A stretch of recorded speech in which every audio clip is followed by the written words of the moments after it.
Welcome back. Winston's here. And okay, but before we get started, this story has nothing to do with what I noticed. No. So this is a story that's making the rounds. You noticed. What did you notice? Can we get really tight on this? Can you see? This has nothing to do with a Christmas tree. But I said, why is there a man's head on the top of their tree? Maybe it's an elf. Because it looks like there's a little elf hat there. That's weird. Anyways, this has nothing to do with what you're going to tell us about. Yeah, so this picture kind of trended on Reddit for a little bit. This unnamed woman in the States was watching TV with her son, and there was a naked woman that came up on screen. Yes. And she took a towel and covered it over the TV. Her son is 22 years old, That's and by the way, happens to be gay.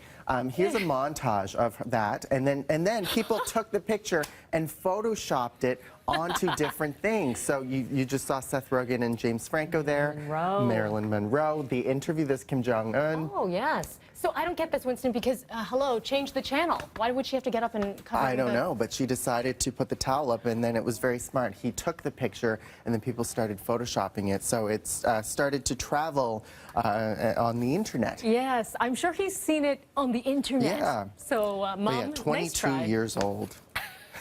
You never know. Cover your eyes. Yeah. Love this. Facebook is apologizing. Very interesting story here. Many of you have been looking on your timelines, your news feeds, and noticing that a lot of people have been posting these year in review. Thank you for being part of it. Exactly. Yeah. Thank you for being part of it. And it's a montage of people's photos. And Facebook now is apologizing after a father went onto Facebook to pull up his own year in review and found a picture of his daughter who passed away from brain cancer, and it highlighted it as one of his highlights of the year. Now, you were explaining before, though, the way they actually put together this collage, whatnot, is just algorithms, right? So they're pulling at random. And it was an interesting conversation.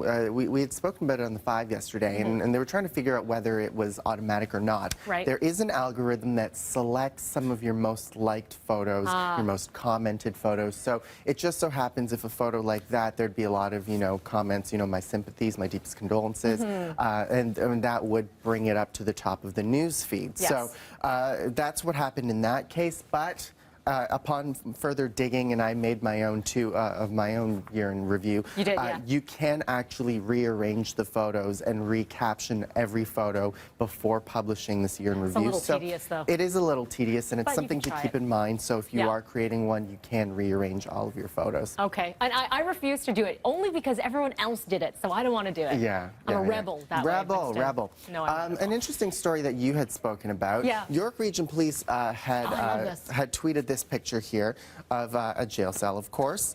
Hashtag reservations not required. They said, busy getting our rooms ready for guests wishing to drink and drive on New Year's Eve. Such a clever way to hammer home the anti-drinking and driving message, right? Like, this got retweeted how many times now, Winston? Let's take a look. Over 4,100 times. Just the very first tweet. They've sent several photos out, but, again, such a great message here, way to hammer it home. They were also behind that pot. About the pot. Hey, if you lost your pot, come on and pick it up from us. Come pick it up at the station. And I've got to love this whole trend now that a lot of police services, including Toronto Police, are jumping on board, being very active on social media and being clever about it, because it's hard to get someone's attention on social media, especially if you're a police force, right? So something like this, easy way to get the message home. And you're finding, more and more, the Toronto Police, huge, very active on social media.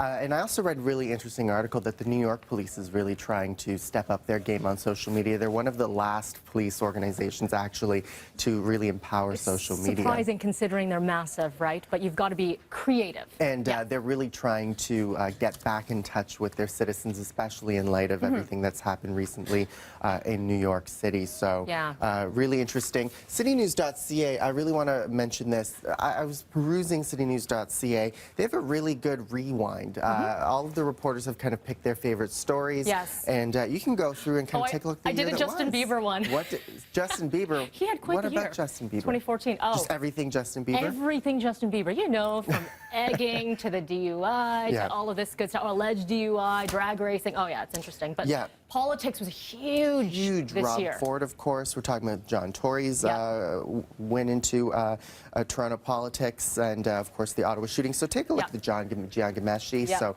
citynews.ca, and then there's the the rewind button, and click on that, and you can go back and take a look. Link to it from there. And coming up a little bit later, someone from Maclean's is going to be coming in, and we're talking about the photos. This is really cool because they say a picture is worth 1,000 words. Way more. You don't even need a caption. You need nothing on it just to see some of these incredible images.